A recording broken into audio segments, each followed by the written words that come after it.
Um dedicado oficial de justiça seguiu uma sentença judicial ao pé da letra e foi ao cemitério para intimar um defunto. Me diga se esse é ou não um funcionário do mês do tribunal.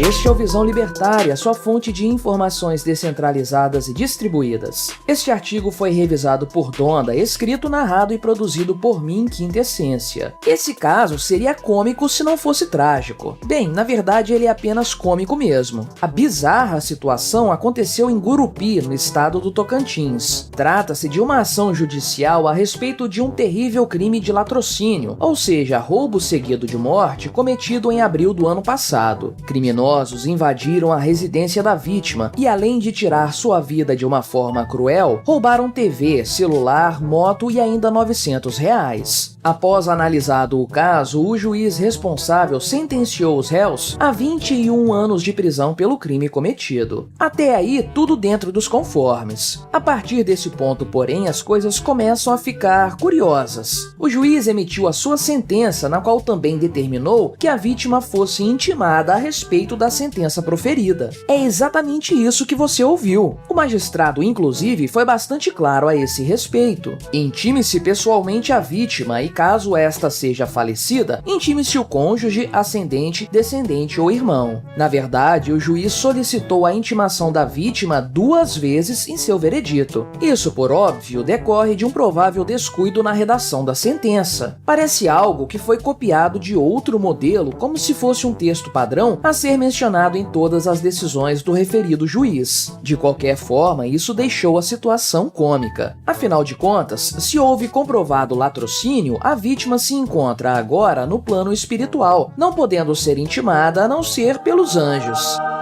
Porém, isso não impediu que um oficial de justiça bastante determinado cumprisse o seu dever com bravura. Conforme relata a certidão emitida pela Central de Mandados de Gurupi, o dedicado oficial foi até a residência da vítima na cidade de Dueré, também no estado de Tocantins. Lá chegando, os vizinhos do falecido, com os típicos bom humor e desprezo pelas autoridades públicas que os brasileiros nutrem, lhe informaram que a vítima tinha mudado de endereço. Ela agora morava no cemitério local. O oficial de justiça, porém, não se deu por vencido e tratou logo de procurar a vítima em sua nova residência. Lá chegando, após caminhar entre diversas tumbas, o empenhado funcionário público parou de frente ao túmulo do assassinado, chamando a vítima 2 ou 3 vezes por seu nome. Não obtendo resposta, fez uma nova tentativa, desta vez chamando-a por seu apelido, soviético. Como a vítima continuou sem manifestar qualquer resposta, o oficial de justiça finalmente concluiu com um quê de brilhantismo. O intimando encontra-se mesmo morto.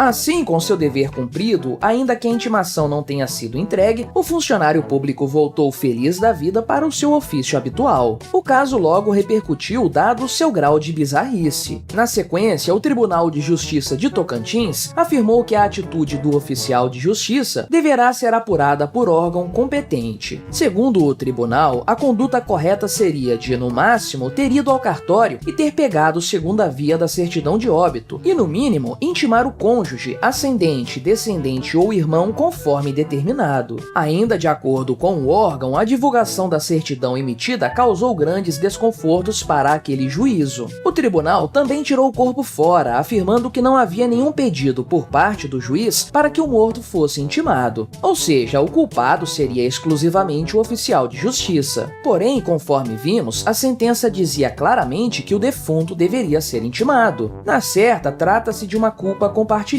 entre magistrado desatento e oficial de justiça mané. Porém, por mais que esse caso seja extremo e obviamente bastante engraçado, a verdade é que em maior ou menor grau, todos nós já passamos por esse tipo de problema. Em qualquer repartição pública, federal, estadual ou municipal, lá estará um funcionário público para se ater a regras completamente inúteis e ilógicas, porque esse é o seu trabalho. O resultado disso é um gasto inútil do tempo do contribuinte e do próprio funcionário, com um acréscimo desnecessário de trâmites burocráticos numa máquina estatal que já é mais do que ineficiente. Não são raros os casos em que, por exemplo, um sujeito precisa de um boleto para quitar uma dívida junto à prefeitura, mas que nenhum funcionário público é capaz de emitir. Na verdade, todos os funcionários do departamento sabem sim como fazer esse procedimento, que tipicamente consiste em alguns cliques no computador. Porém, a desculpa geralmente usada é a de que o funcionário responsável por essa área está de férias e só vai voltar daqui a 30 dias. Enquanto isso, ninguém é capaz de resolver o seu problema. Outra situação bastante comum é quando um sujeito precisa apresentar para a prefeitura municipal uma série de documentos para participar de licitações, para dar entrada em algum processo ou então para receber algum dinheiro pago indevidamente. Dentre esses documentos, costuma ser solicitada a certidão negativa de débitos municipais. Acontece que essa certidão é emitida pela própria prefeitura. Por que diabos o órgão responsável por emitir essa certidão precisa exigir do contribuinte que ele a apresente? Aliás, os protocolos de prefeituras são mesmo um poço de ineficiência. Até as coisas mais básicas precisam passar por esse trâmite burocrático. Coisas que poderiam ser resolvidas em poucos minutos demandam o preenchimento de um formulário, com cópias e mais cópias de documentos anexos ao pedido. Depois de juntar o calhamaço, o contribuinte ainda precisa esperar que o processo rode por vários setores, até que sua solicitação seja atendida. Isso se ninguém perder a papelada no meio desse caminho. Em outras palavras, em maior ou menor grau, o Estado é mesmo um poço de ineficiência. E o motivo para que as coisas sejam assim é bastante simples. O Estado não tem por objetivo agradar aquele indivíduo que, usando de bastante eufemismo, estamos chamando de contribuinte. Os funcionários que compõem a máquina estatal são apenas cegos cumpridores de seu papel, ainda que esse papel não faça o menor sentido. O funcionário do setor de protocolos de uma prefeitura sabe que a maior parte dos casos que passam por ali poderiam ser facilmente resolvidos sem ser submetidos a trâmites tão burocráticos. Mas não é isso que ensina o manual. É por isso que, ao invés de resolver o problema do contribuinte, o funcionário público vai empurrá-lo para a máquina burocrática. Afinal de contas, seu compromisso não é com o seu suposto cliente, o cidadão. Seu compromisso é com a máquina ineficiente que paga o seu salário. O mesmo se pode dizer do oficial de justiça que tentou intimar um cadáver e que ainda fez um detalhado relatório explicando como sua tentativa não surtiu efeito. É óbvio que esse funcionário público sabe que não faz o menor sentido intimar uma pessoa que já morreu. É evidente que ele sabia que ir ao cemitério chamar pelo morto só resultaria, no máximo, na invocação de alguma alma penada.